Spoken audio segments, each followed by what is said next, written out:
कैसे हैं आप लोग। तो सभी को रक्षाबंधन पर्व की बहुत बहुत शुभकामनाएं। तो आज हम पढ़ने वाले हैं चैप्टर 3 एनसीईआरटी क्लास 6 की हिस्ट्री हमने चालू की थी और इसमें चैप्टर 3 है इन द अर्लीस्ट सिटीज़। तो चलिए शुरू करते हैं। स्टोरी ऑफ हरप्पा सिविलाइजेशन के बारे में हम पढ़ने वाले हैं। So about 150 years ago when railway lines were being laid down for the first time in Punjab, engineers stumbled upon the site of Harappa in present day Pakistan. तो जो साइट ऑफ हरप्पा है वो आज के प्रेजेंट डे पाकिस्तान में प्रेजेंट है। और ऐसा माना जाता है कि 150 साल पहले जब रेलवे लाइंस वहाँ पर पहली बार लगाई जा रही थी, तब पहली बार जो पंजाब के इंजीनियर्स थे उनमें से किसी की ऐसे ही नज़र में एक जगह आई। For them it was rich source of readymade high quality bricks. तो उन्हें ऐसा लगा कि एक ऐसी जगह है जहाँ पे उन्हें हाई क्वालिटी जो रेडीमेड ब्रिक्स है वो उन्हें मिल चुकी है and they can use it to let down the railway tracks over there. So they carried off thousands of bricks from the walls of the old buildings to build railway lines. तो वहाँ से हज़ारों की संख्या में उन लोगों ने उन ब्रिक्स का यूज़ किया और रेलवे लाइन्स बनाने में उनका यूज़ किया। Many buildings were completely destroyed in this process. Many buildings were completely destroyed by them at that time. उन्हें पूरी तरीके से नष्ट कर दिया गया। देन इन अराउंड 1920, अब 1920 के आसपास आर्कियोलॉजिस्ट मतलब those person who studies this history, मतलब इन सब चीज़ों की जो साइट्स के बारे में पढ़ते हैं, इनका एक्सकेवेशन करते हैं और इनकी स्टडी करते हैं, उन्हें हम आर्कियोलॉजिस्ट करते हैं। तो आर्कियोलॉजिस्ट जो थे जब उनको ये साइट मिली and they realise that this was one of the oldest cities in the subcontinent, कि ये सब कॉन्टिनेंट की सबसे पुरानी जो सिटीज़ है, सबसे जो पुरानी इस्टेब्लिश सिटीज़ है उनमें से एक है। As this was the first city to be discovered, क्योंकि हरप्पा पहली वो जगह थी जो डिस्कवर्ड हुई थी। It was named Harappan civilisation, इसलिए इसका नाम क्या रख दिया गया था, Harappan civilisation. It was suppose that this cities were developed about 4700 years ago. ऐसा माना जाता है कि ये जो सिटीज़ थी ये 4700 साल पहले डेवलप हुई थी। फैक्ट्स अबाउट हरप्पा के बारे में कुछ फैक्ट हम पढ़ते हैं यहाँ पर। The core of the Harappan civilisation extended over a large area from Gujarat in the south. तो कहाँ से कहाँ तक ये जो हरप्पा का रीजन था वो फैला हुआ था, तो आप देखिए साउथ में गुजरात, देन अक्रॉस सिंध जहाँ से आती है, Rajasthan, and extending into Punjab का एरिया आ जाता था, Haryana. Numerous sites have been found outside the core area. ये था मेन कोर एरिया, जो गुजरात था, सिंध, राजस्थान और पंजाब, हरियाणा, ये उसका कोर एरिया था। और कई साइट्स, न्यूमरस साइट्स जो थी वो आउटसाइड द कोर एरिया भी फाउंड, मतलब वहाँ पे पाई गई थी, इंक्लूडिंग जैसे some as far as east as Uttar Pradesh तक में। कुछ जो थी वो सुतकन गेंडोर में, जो कि मकरन कोस्ट बलूचिस्तान का है, वहाँ पर। और कुछ जो थी वो ज़्यादा ईरान से दूर नहीं थी, मतलब ईरान तक ये इतनी बड़ा सिविलाइजेशन था जो ईरान तक फैला हुआ था, ठीक है।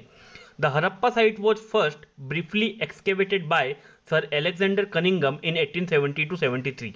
सो 1870 to 73 के आसपास सर एलेक्जेंडर जो कनिंगम थे, एलेक्जेंडर कनिंगम, उन्होंने पहली बार हरप्पा साइट को ब्रीफली उस टाइम एक्सकेवेट किया था। इतने हाई लेवल पर उन्होंने उस टाइम पे इसका एक्सकेवेशन नहीं किया था। 2 decades after brick Roberts carried of the visible remains of the city. ये कब किया उन्होंने, जब 2 डिकेड के बाद 1853 के आसपास, हम सब जानते हैं कि हमारी कंट्री में पहली बार रेलवे लाइन्स लेड की गई थी। तो उस समय के उसके 2 डिकेड बाद जब वहाँ से वो सब लोग चुरा कर ले गए थे विजिबल रिमेन्स को, तब उन्होंने वहाँ पे इन सब जगह की खोज की थी, मतलब वहाँ पे सर्च किया था एलेक्जेंडर कनिंगम ने। He found an Indus seal of unknown origin. उन्हें वहाँ पर एक सील मिली थी और उसका कोई ओरिजिन था जो था उसके बारे में उसे जानकारी थी नहीं।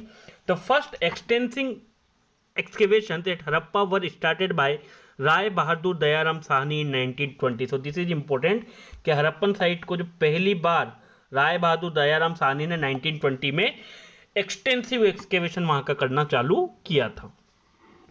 Now what was special about these cities, क्या स्पेशल था इन सिटीज़ के बारे में।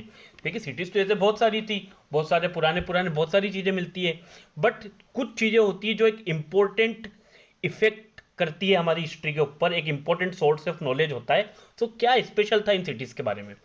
First point, many of these cities were divided into 2 और मोर पार्ट। ज़्यादातर जो सिटीज़ फाइंड आउट हुई थी उनमें से ज़्यादातर 2 या उससे ज़्यादा पार्ट्स में डिवाइडेड थी। Usually the part of the west was smaller, तो वेस्ट डायरेक्शन का पार्ट रहता था वो स्मॉलर रहता था, but higher called as citadel, but वो थोड़ा हाई ऊपर की तरफ बसा हुआ रहता था और उसे सीटाडेल कहा जाता था। And the part two the east was larger, जो ईस्ट का पार्ट रहता था वो लार्जर रहता था बट लोअर रहता था, ठीक है, वो नीचे की तरफ रहता था। And it was called the lower town, और उससे क्या कहा जाता था, lower town. Bricks were well baked, तो जब उनका एक्सकेवेशन किया गया तो ये पाया गया जो ब्रिक्स यूज की गई थी वो बहुत वेल पैक्ड होती थी, laid in an interlocking pattern. Interlocking pattern मतलब इंटरलॉक करके एक दूसरे के आगे पीछे उन्हें इस तरीके से इंटरलॉक करके लगाया जाता था, that made the walls strong, जिससे जो वॉल्स रहती थी वो काफी स्ट्रॉन्ग रहती थी, and they can bear all type of resistance which have been applied on them and they lasted for thousands of years and it is because of that क्योंकि BRICS इतने अच्छे से वेल बेक्ड होती थी और इतने अच्छे से उनको इंटरलॉकिंग पैटर्न में एडजस्ट किया गया था that they lasted for thousands of years। इन मोहनजोदड़ो में एक बहुत स्पेशल टैंक फाइंड आउट किया गया जिसे द ग्रेट बाथ भी बोला जाता है। सो मोहनजोदड़ो में वो फाइंड आउट किया गया था and it was built in that area. तो ये जो ग्रेट बाथ था it was lined with bricks, ये ब्रिक्स से अच्छी तरीके से लाइंड था, कोटेड विद प्लास्टर, उस पर अच्छे से प्लास्टर वगैरह किया हुआ था एंड मेड वाटर टाइट, और उसको वाटर टाइट बनाया गया था ताकि उसमें से जो भी वाटर का स्टोरेज किया जाए वो वहाँ से बाहर ना जाए एंड किसी भी तरीके का लीकेज ना हो। So it was made watertight with a layer of natural tar. Natural tar का उपयोग करके वो जो था पूरा ग्रेट वाटर बाथ, उसकी जो पूरी प्लास्टर करने के बाद उसे अच्छे से वाटर टाइट उसकी कोटिंग की गई थी नेचुरल टार के द्वारा। नेक्स्ट कालीबंगन एंड लोथल, ये जो दो साइड से यहाँ पर फायर अल्टार्स मतलब वो जगह जहाँ पर ऐसा माना जाता है कि वेयर सेक्रीफाइसेस में हैव बीन परफॉर्म्ड, जहाँ पे कुछ बलि वगैरह दी जाती थी जो पुराने जमाने में। तो कालीबंगन और लोथल ये जो दो जगह है यहाँ पे इसके भी साक्ष्य मिले हैं। मोहनजोदड़ो, हड़प्पा एंड लोथल, ये जो तीन जगह है यहाँ पे इलेबोरेट स्टोर हाउसेस मिले थे। तो स्टोर हाउसेस से ये पता चलता है कि उस समय जो भी सिविलाइजेशन था वो लोग जो भी उनके पास खाने की चीज़ें होती थी या फिर जो भी उनके पास सामान होता था उसको in a well manner they use to store those things at that time and after that whenever they are in need of those things they may use them in or after a particular period of time, उस particular period of time उस चीज़ का store करके रखते थे और after some time जब भी उनको नीड होती थी, चाहे जनता को हो, चाहे वहाँ पे जो रहने वाले लोग हो उनको हो, चाहे जो राजा जो लोग उस टाइम पे रूलर्स थे राज करते थे उनको ज़रूरत हो, तो वो बाद में उसका यूज़ कर पाते थे। Next houses, drain and streets. So houses कैसे थे, ड्रेन्स कैसे थे, स्ट्रीट्स कैसी थी। Most houses had a separate bathing area. तो ये पाया गया कि जो ज़्यादातर हाउसेस थे वहाँ पे सब जगह पे सेपरेटली बाथिंग एरिया प्रोवाइडेड था। Some had wells to supply water, कहीं पे कुएं भी खुदे हुए थे जिनसे पानी की सप्लाई हो सकती थी आसानी से। Many cities had covered drains, जो सिटीज़ वहाँ फाइंड की गई वहाँ पे देखा गया कि जो ड्रेन्स थी they are well covered at that time. Each drain had a gentle slope so that water could flow through it. हर ड्रेन में एक बहुत ही gentle slope which is not visible with the naked eye, आप आंखों से आसानी से जज नहीं कर सकते थे, but there was a gentle slope जिससे जो वाटर था it will easily flow through it, वो आसानी से वहाँ से पास हो सके। As the drains were covered inspection holes were provided at intervals to clean them, क्योंकि ड्रेन्स जो थी जैसे हमने पढ़ा कि जो ड्रेन्स थी वो कवर्ड थी बट इंस्पेक्शन होल्स जो थे वो भी वहाँ पे प्रोवाइड किए गए थे ताकि थोड़े थोड़े समय के बाद जब भी वो जो ड्रेनेज थे अगर वहाँ चोकिंग हो या फिर वो भर जाएं तो वहाँ पे उन्हें क्लीन किया जा सके। सो इससे हमें समझ आता है कि उस समय पे जो सिविलाइजेशन था, ये वाला सिविलाइजेशन हड़प्पन सिविलाइजेशन, और ये जो सिटीज़ डेवलप की गई थी, this cities were developed in a very well manner, इन्हें बहुत अच्छे तरीके से डेवलप किया गया था और उस समय के लोगों ने एक बहुत अच्छा सिविलाइजेशन इस्टेब्लिश करके रखा हुआ था। Life in the city, life कैसी थी? Harappan city was a very busy place. तो ऐसा माना जाता है कि जो हड़प्पन सिटी होती थी वो एक काफ़ी बिजी प्लेस होता था। Were people who plan the construction of special buildings in the city were probably the rulers. ऐसा माना जाता है कि वहाँ पे ऐसे भी लोग थे जो वहाँ पे जो स्पेशल बिल्डिंग्स थी उनके कंस्ट्रक्शन को प्लान करते थे कि किस तरीके से उसे प्लान करना है, किस तरीके से प्लानिंग को एग्जीक्यूट करना है। और ऐसा माना जाता है कि वो जो लोग थे वो रूलर्स थे, जो राज करते थे, जो राजा लोग थे। देयर वर स्क्राइब्स, वहाँ पे स्क्राइब्स भी पाए गए। स्क्राइब्स मतलब ऐसे लोग, people who knew how to write, जो लोग जानते थे कि कैसे लिखना है। Who help prepare the seals, क्योंकि उस टाइम पे सील्स वगैरह भी बनाई जाती थी। Many terracotta toys have been found, terracotta के टॉयज अभी भी बच्चों के लिए अवेलेबल होते हैं। तो ये जो नीचे हमने दिए हुए हैं दो फोटोज उसमें आप देख सकते हैं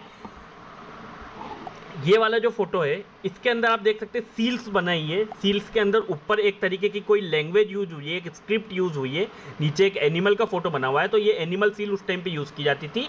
एंड ये जो राइट हैंड साइड में दिए दीज आर टेराकोटा टॉयज, जो कि उस टाइम पे बच्चों के खेलने के लिए अलग अलग प्रकार के जो खिलौने वगैरह होते थे वो भी बनाए जाते थे। New craft in the city, most of the things found are made of stone, shell and metal including copper, bronze, gold and silver।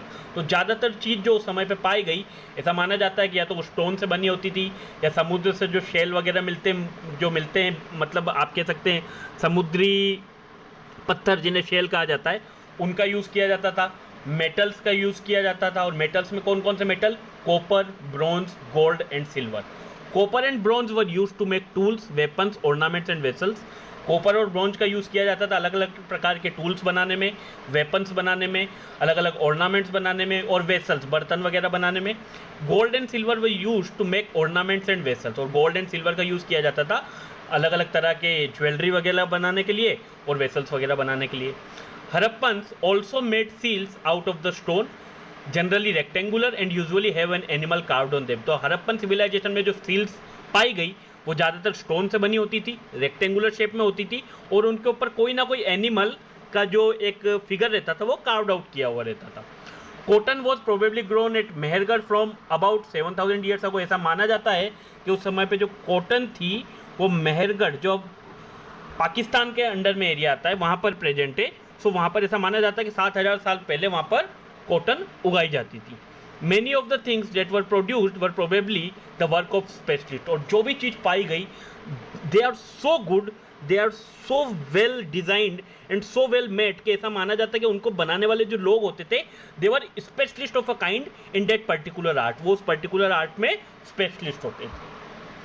In search of raw materials, अब जब चीज़ें बनती थी तो उनके लिए जो रॉ मटेरियल्स होता था, raw materials is the substance which is used to make goods. जो गुड्स को बनाने के लिए जो चीज़ यूज़ की जाती है उसे रॉ मटेरियल्स कहा जाता है।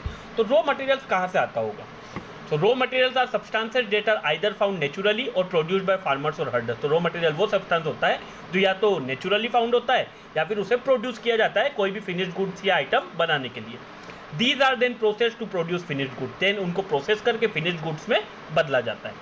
While some of the raw materials that the Harappans used were available locally, कुछ रॉ मटेरियल जो हड़प्पन्स यूज़ करते थे वो लोकली अवेलेबल हो जाता था, बट ज़्यादातर आइटम जैसे copper, tin, gold, silver, precious stones, इनको डिस्टेंट प्लेसेस से मंगवाना पड़ता था। तो या तो उस समय के जो रूलर्स वगैरह थे वो अपने जो वहाँ पर काम करने वाले जो उनके सिपाही रहते थे या फिर वहाँ उनके जो काम करने के लिए लोग रहते थे उन लोगों को भेजते थे डिस्टेंट प्लेसेस पे उन सब चीज़ों को लाने के लिए, या फिर जो दूर से व्यापारी आते थे उनसे मंगवाया जाता था। तो ऐसा माना जाता है कि कॉपर जो है वो प्रेजेंट डे राजस्थान और ओमान से मंगवाया जाता था। टिन जो होता है वो प्रेजेंट डे अफगानिस्तान और ईरान से मंगवाया जाता था। गोल्ड जो है वो प्रेजेंट डे कर्नाटका से मंगवाया जाता था। और जो प्रीशियस स्टोन्स है वो प्रेजेंट डे गुजरात, ईरान या अफगानिस्तान से मंगवाए जाते थे। तो दिस इज इम्पॉर्टेंट, आप इसका स्क्रीनशॉट भी ले सकते हैं कि जो इस टाइप के क्वेश्चंस पूछे जाते हैं बहुत सारी एग्जाम्स में, जहाँ पे आपसे जीके पूछा जाता है, हिस्ट्री पूछी जाती है कि कॉपर जो था ये कहाँ से आता था, टिन कहाँ से आता था, गोल्ड कहाँ से आता था। सो जो कॉपर था वो प्रेजेंट डे राजस्थान या ओमान से मंगवाया जाता था, टिन प्रेजेंट डे अफगानिस्तान या ईरान से, गोल्ड जो था वो कर्नाटका से, एंड जो प्रीशियस स्टोन्स थे प्रेजेंट डे गुजरात, ईरान या अफगानिस्तान से। Next, food for people in the cities. उस टाइम पे खाने के लिए क्या चीज़ें होती थी, किस प्रकार से उस टाइम पे जो लोग थे वो सर्वाइव करते थे। It came to know from remains of plants that the Harappans grew wheat, barley, pulses, peas, rice, sesame, linseed and mustard। So जो remains of plants वगैरह मिले हड़प्पन्स में, उससे पता चला कि उस समय पे इन सब अलग अलग टाइप की जो फसल होती थी वो सब उगाई जाती थी और इनका यूज़ खाने में किया जाता था। Plow was used to dig the earth and for turning the soil and planting seeds। तो हल का यूज़ किया जाता था अर्थ को खोदने के लिए, सोइल को टर्न करने के लिए और सीड्स को प्लांट करने के लिए। As this region doesn't receive heavy rainfall, क्योंकि यहाँ पे heavy rainfall नहीं होती थी, some form of irrigation may have been used। ऐसा माना जाता है कि उस समय पे irrigations के भी कुछ फॉर्म यूज़ किए जाते होंगे, क्योंकि वहाँ पर कई जगह पर बड़े बड़े टैंक्स टाइप से भी मिले थे और बड़े बड़े तालाब जैसे भी एरिया मिले थे जहाँ पर ऐसा माना जाता है कि वाटर को स्टोर किया जाता था एंड देन उसका यूज़ इरिगेशन में किया जाता था। The Harappans reared cattle, sheep, goat and buffalo. तो उस समय पे जो हड़प्पन्स थे वो कैटल्स को, शिप को, गोट को, बफेलो को रियर करते थे, उनकी रियरिंग करते थे, उन्हें पालते पोसते थे ताकि उनसे जो भी चीज़ मिलती है, दूध, उन सब का यूज़ करते थे वो खाने वगैरह में, या फिर हम सब जानते हैं कि गोट वगैरह का जो मीट है वो भी खाने में यूज़ आता था। जो शिप की वूल है वो उनको उस टाइम पे ठंड से बचाने में उनकी जो वूल है वो काम आती थी। Water and pastures were available around settlements. तो सेटलमेंट्स के आसपास पानी और जो पास्चर्स जहाँ पे चराने के लिए ले जाते थे जानवरों को, वो जगह भी पाई गई। A closer look Harappan towns in Gujarat. अब हम एक देखते हैं कि जो हमारे हड़प्पन टाउन से गुजरात में वहाँ पे क्या क्या पाया गया। The city of Dholavira was located in the Khadir belt in the run of Kutch. तो रन ऑफ कच्छ में धोलावीरा करके एक सिटी पाई गई। Unlike other Harappan cities which were divided into 2 parts. तो अदर हड़प्पन सिटीज जो 2 पार्ट्स में डिवाइड होती थी, और वो 2 पार्ट्स कौन से होते थे? एक पार्ट होता था हाइयर पार्ट जिसे सिटाडेल कहा जाता था, एक पार्ट होता था लोअर पार्ट जिसे लोअर ग्राउंड कहा जाता था। ठीक है, तो धोलावीरा जो था ये 3 पार्ट्स में डिवाइडेड था। धोलावीरा कितने पार्ट्स में डिवाइडेड था? 3 पार्ट्स में डिवाइडेड था। So it is also important, इसे आप याद रख सकते हैं। A large open area was found where public ceremonies could be held.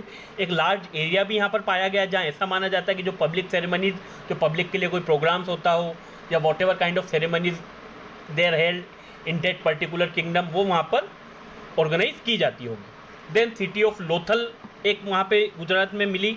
City of Lothal stood beside a tributary of Sabarmati. Sabarmati river की एक जो ट्रिब्यूटरी है उसके साइड में ये सिटी बसी हुई थी, close to the gulf of Khambhat, Khambhat की खाड़ी के पास। Raw material such as semi precious stones were easily available. तो ऐसा माना जाता है कि जो रॉ मटेरियल, जो सेमी प्रीशियस स्टोन्स होते थे वो यहाँ पे सिटी ऑफ लोथल में इजीली अवेलेबल होते थे। It was an important centre for making objects out of stone, shell and metal, क्योंकि यहाँ पे सेमी प्रीशियस स्टोन्स वगैरह मिलते थे, तो उनसे अलग अलग टाइप के ऑब्जेक्ट्स यहाँ पर बनाए जाते थे और ये उनके लिए एक इंपॉर्टेंट सेंटर था। Also a store house was found where many seals and sealings were found. तो यहाँ एक स्टोर हाउस भी मिला था जहाँ पे अलग अलग टाइप की सील्स एंड सीलिंग्स। तो देखिए सील्स तो हम सब जानते क्या होती है, और सीलिंग्स